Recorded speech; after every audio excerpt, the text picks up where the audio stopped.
What is up, everybody? Skratch coming up with another Raid Shadow Legends video. We are currently on the test server, guys. We're gonna have a look at a brand new champion from the brand new Sylvan Watchers faction. Of course, we're gonna have a look at no one else but King Gallcobar. A lot of you guys requested me to do a video on this champion to have a look at his kit, so that's what we're gonna do in today's video. He looks pretty interesting as a champion. I gotta say it. He's probably the second best legendary out of that faction, excluding the Void, which is honestly the biggest bait at the moment in the entire game. The main idea with this champion is that he could potentially be pretty interesting in clan boss. He could potentially be pretty interesting on some specific dungeons, I would assume. I honestly don't see him like crazy powerful out of clan boss, and there is as well with a question mark. We're gonna have to check that, of course. The build that I have on him at the moment is designed for a clan boss, guys. We're gonna try him on a different build for arena in just a minute, but first we want to see how exactly everything interacts in his kit. I personally think that the champion does look awesome design wise, kit wise, pretty interesting, but I feel like he is a bait as well, and I'm gonna explain you why. So the A1 attacks one enemy, places a shield buff for 2 turns on the ally with the lowest HP. The value of the shield is not based on this champion's HP, it's actually based on the target's HP. Very similar with what Krayla the Witch Arm does. The A2 attacks all enemies. This is on a 3-turn cooldown, and fully booked has a 100% chance of removing all buffs. Places a 5% poison debuff for 2 turns on each enemy for every buff removed from them. Also has a chance to place block buffs. Now, this could potentially be a bit better in Hydra as an idea. For clan boss, it's gonna be pretty pointless, and probably you're wondering why. Well, the clan boss only buffs with increased attack on affinity, and that's one buff only. So that means that this champion will only land 1 poison on the clan boss, and will take a slot off with block buffs, which you definitely don't wanna have on, because he won't buff again. So I feel like he could be good for Hydra. I feel like his entire kit is designed to work in arena with little dose, with that blessing, you know, and he's not gonna be good for arena either, and I'm gonna explain you that in just a second. The A3 removes all debuffs from all allies, places a 15% continuous heal buff for 1 turn on each ally for every debuff removed from them. Also, places a shield buff on all allies for 2 turns. The value of the shield is equal to 25% of this champion's max HP. So that's actually pretty good, because the shield is based on his own HP. This is the best skill on the champion. You're getting a cleanse, you're getting a continuous heal. This is on a 3-turn cooldown, so if you do manage to pull the champion, you could potentially use him for clan boss as a cleanser, for a bit of a shield, a bit of a heal. So he's not a bad option all around, you know. The passive: whenever an enemy under a poison debuff attacks an ally under a shield buff, instantly activates 1 poison debuff on the enemy. Now, this doesn't mention if the shield needs to be his own shield, needs to be somebody else's shield, or what exactly happens. Also, instantly activates 1 continuous heal buff on the attacked ally. So you're detonating poisons, you're detonating continuous heal. The way it will work with the poisons is gonna be 1 poison for each ally. So if you have 4 allies, you're gonna detonate 4 poisons. I think it should be 5 including him, but we're gonna check that in just a second once we're gonna take him in the clan boss. So you do need to have the shield if you want this passive to proc. If you have no shield, it's not gonna proc. So that's why you really want to prioritize the A3 straight after the stun on the very first AoE, and then all your team will actually have the shield, but this will be up only for 1 turn, because by the time the clan boss is gonna use the second AoE on the next turn, the shield will be lost, because it's only for 2 turns. So having shield on other champions, either from blood shield accessories or from other buffs, is actually very beneficial for them, because they will always have a shield on, and this passive will always proc. Now, I have him built like this. I'm gonna take him in for a spin on the Helicat team with Dracomorph, with Vizier, because that's what we want to see. the more poisons we have on, the more we can activate, you know. So that's gonna be pretty interesting.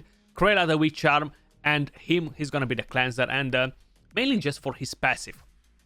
Total stats, he's built for damage at the moment, guys.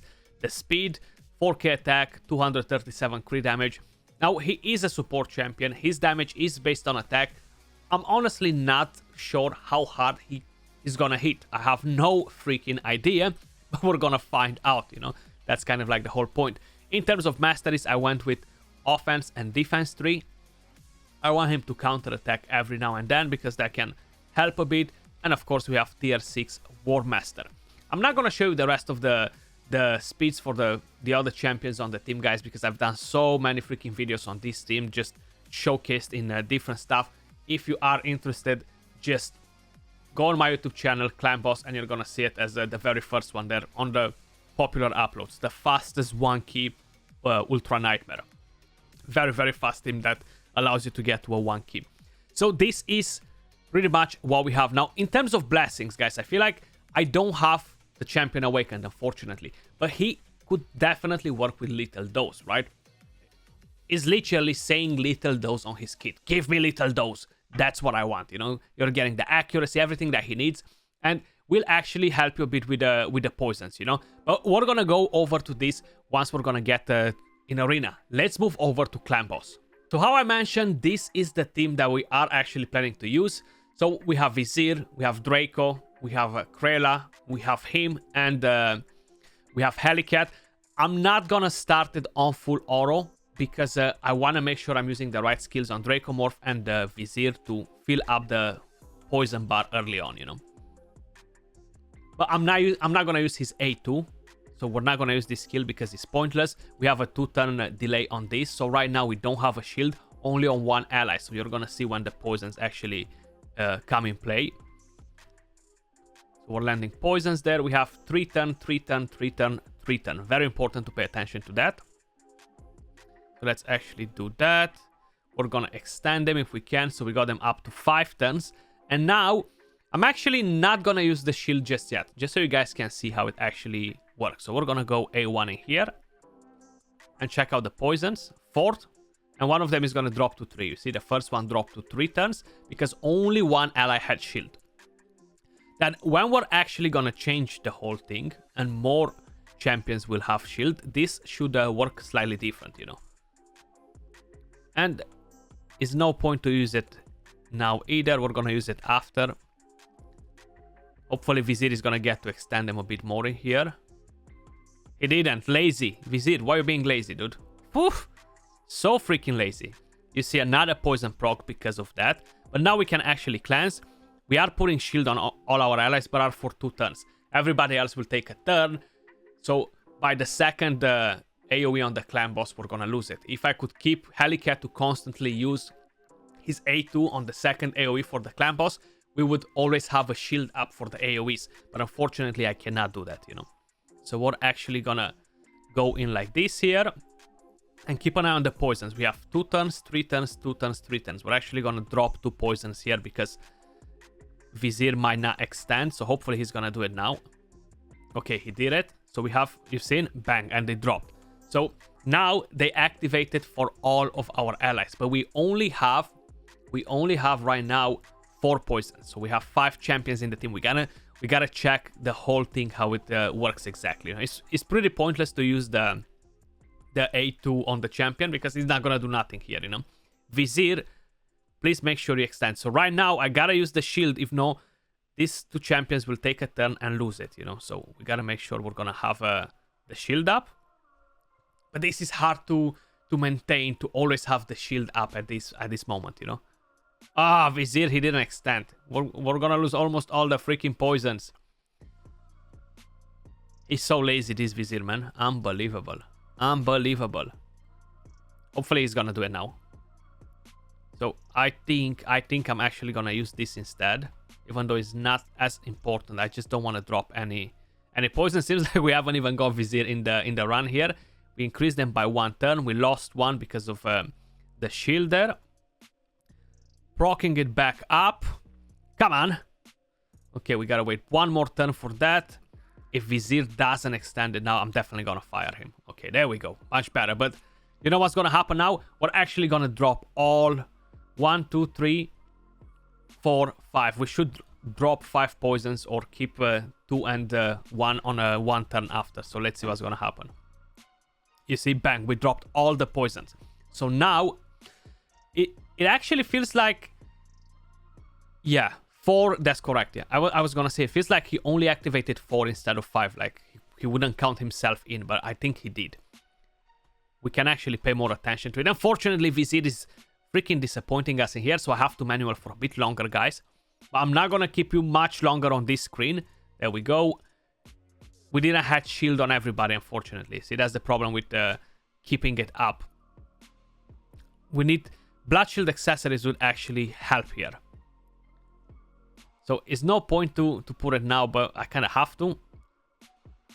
Because I want to click auto as soon as possible. So I'm actually going to keep it a bit longer. It's fine. Vizier, please extend. Thank you so much. You see, you got to thank him before, and he's going to do it. There we go. Good puppy, Vizier. Good puppy. So we're going to save it for the second AoE. Please extend again. Okay, we got him a bit higher, so we should be able to keep them from here on. I feel like Vizier is going to do his job. But there we go. We had the shield on everybody, and we decreased them all. So that's actually pretty nice. It's a nice mechanic to drop 5 poisons whenever you have shield on the boss. On the ally, sorry, to drop the poisons on the boss. It can bring some extra damage. It's not going to be like game breaking. A lot of times, probably a lot of you guys wondered as well, like when you have the debuff bar filled with poisons, 50 turns, 40 turns, and everybody's curious like, oh my god, I'm gonna detonate this with the Xavier, I'm gonna detonate this with Elenaril. But a lot of people that say this are not familiar that is a cap on the damage when you're detonating. You're basically wasting them because you're only doing a certain amount of damage regardless of how many poisons you have on. Let's just say 90,000 for all these poisons, regardless of how many turns you have on them. So it will be a waste, you know, but a lot of people don't know this. What I do like about this champion is that similar with Dark Ale, similar with Theodore, similar with other champions that do it like Venomage, they allow you to slowly knock down poisons without wrecking your entire poison bar, you know, so that's actually pretty nice. I thought that we almost lost it, that I can actually click auto because it's not much that I can do from here on. We're gonna see if, you see, right now we're gonna lose a lot of poisons. That's definitely a problem because Vizier is kind of like letting us down. Dracomorph started with his A1 there by the looks of it. So I actually stopped him from using specific skills, you know. And now if I'm dropping it again, it should activate more. So there we go, 4, 3 turns, you see. So 5 poisons, all of them they proc on. So that's nice to see though. Now I'm gonna leave the entire run to go to Earth all the way to the end. What's gonna happen, I can already tell you. I have 2 champions replacing the shield on my Helicat. The clan boss might kill my Helicat a bit too early. So that's one thing to keep in mind. Hopefully it's not gonna happen, but I really feel like that's going to be the case. So we're gonna see what sort of damage we're getting out of it. This is not the best example necessarily for the team, just for the simple fact that Krayla will replace Helicat's shield, King will replace Helicat's shield as well, and on the stun he will be a bit in a pickle, you know. But let's see what sort of damage we're bringing in at the end. So here we are, guys. Helicat just died right now because of the shield. Look at all those poisons, up to like 40, 50 turns. Vizier definitely stepped up a bit his game. So all the damage that King Gallcobar does from his passive actually reflects back to Dracomorph because are his poisons. Pretty much the same situation with all the rest of the champions that do that. So we actually managed to get 100 million damage with this. I do have 3 empowered champions which are very powerful. They have pretty good gear. But King Gallcobar can be used for clan boss if you want a cleanser. One thing I'm going to mention, he's definitely not strong enough to heal the team because the team needs to be debuffed in order for him to give continuous heals, and it's just not enough to keep the champion alive. It was pretty much the same situation with the Helicat, unfortunately. But this is what we've got. in terms of clan boss, let me quickly change the build on him and give it a go in arena. So here we are, guys. We changed the build on him. Basically, what you want to do is to give him accuracy. That's kind of like pretty much everything that comes in play. So in terms of total stats, we have 56k HP, we have 3.1k defense, 235 speed, 600 accuracy. I haven't went too crazy to give him anything special in terms of stats because I feel like perception accuracy will do the job. Now, if you're using him for Hydra, you want to balance a bit the stats. You want to have some HP for the shield. You want to have accuracy. You want to have maybe a bit of damage. It really depends what sort of role you're trying to fill with the champion. Masteries, we changed them, so we went defense and support tree. And if I could potentially take a blessing on this champion, 100% will be lethal dose. Increases the damage enemies receive from poison debuffs placed by this champion in the arena. Will ignore 35% of each target's resistance when placing poison debuffs on enemy champions in the arena. So the A2 will ignore a lot of resistance. That would definitely be pretty beneficial for the champion.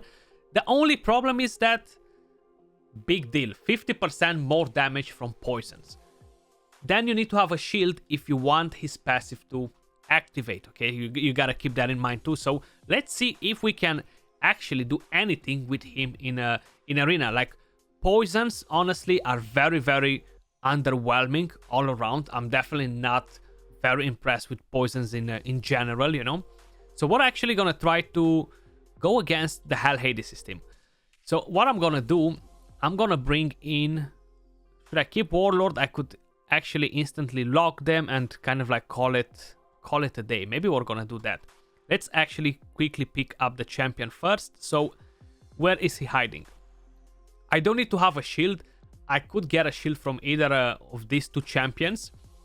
Then I'm definitely gonna have to actually lock his champions to make sure I'm not gonna get wrecked, you know? I'm only gonna do a fight just so you guys kind of like get an idea of what to expect from poisons. Are honestly not amazing for arena, and I feel like no matter how they're gonna play it, it's gonna be very, very hard to do it because of the blessings. Polymorph is gonna ship this champion crazy, okay? I can't even find all the words to describe it. And I'm gonna bring my Bolster Mountain King in here as well, guys. So here we are. Should be faster though. Now I'm gonna quit my job, like literally, way faster. Okay, so we lock them, okay? Right now, with this skill, attacks all enemies. Fully booked, we can remove all the buffs. And places poisons for 2 turns on each enemy for every buff removed from them. So we have quite a few buffs. This is a good counter for Leorius. So right now, Leorius has 5 freaking buffs on, and we're gonna give him block buffs too, so the unkillable buff is not gonna proc on him. This can actually be very nasty here. Let's see if it's gonna work as we think it is, you know? So we only landed 1 poison, even though we stripped 4 buffs. Either I misunderstood that part, either it's supposed to place a poison for each debuff removed, but maybe I got that wrong. But we have block buffs for 1 turn only. Or actually was for 2 turns, but he got his turn maybe? Is that what happened? Was he feared? No. Huh? Okay. And now we gotta let him damage us. So I don't want to do nothing. I just want to let him damage us. Seems like somehow that Madame Series got resisted on Warlord. Just random RNG, the lovely 3% chance. So the poison activated. And it activated twice because he actually hit my champion twice. Even with a blessing with a 50% extra damage will be pretty pointless. How I mentioned, it's very hard for the champion to be a very good healer. That's one thing to keep in mind. Like right now, I could count on him as a healer. Hopefully he's gonna cleanse and he's not gonna get feared. Okay, he got feared. But if I was using the skill, I was gonna get some continuous heal. If it works in the exact same way as the A2 and it's only 1, I was only gonna get a continuous heal rather than get more, you know? So places a continuous heal buff for 1 turn on each ally for every debuff removed. So if I remove 5 debuffs, it should work like that. But it should work the same with the A2, which it seems like it didn't work. For every buff removed from them, we only landed 1 poison and we stripped 3 or 4 buffs from Leorius. I'm gonna back out and come into it again because I want to see this again, you know? I feel like it might be a bug here. let's see. So let's count the buffs, okay? We have 3 buffs, one that we cannot strip on Leoria. So we should land 3 different poisons. We increase the skills on everybody. Right now, he has 4 buffs that we can strip, right? So let's see. Only 1 poison. So this is bugged. It's not working as intended. Let's kill them with them series so we get rid of her, okay? So now that's done. I gotta wait for Leorius to attack. Let's do that to have immunity. The poison proc 1900 damage per poison. 50% more from a 6-star blessing brings you only 950, right? 960, 67 and a half. So it's pretty much no damage. Like you're getting almost 3000 damage per poison tick is definitely not gonna change anything in arena. And right now I have no debuffs, unfortunately, so I'm still gonna use it because there's no point to wait. Nothing is really gonna happen. But basically, the whole idea on the champion is not great. The skill doesn't work as intended. I'm pretty sure the A3 will be in the same situation. Let me know what you guys think of the champion. Would you guys be excited to have this as a guaranteed champion? I personally wouldn't open 15 sacred shards for this champion as guaranteed, just for the simple fact that, yeah, that passive sounds interesting. It can help a bit with a cleanse. It's not gonna be a strong healer. It's not gonna be a massive DPS. It's not gonna bring you huge shields. It's not gonna change pretty much a lot of things on the account. He's gonna be good for faction wars though. But that was all for this video. Much love. Appreciate all of you guys watching, and I'll catch you all soon in the next video. Peace.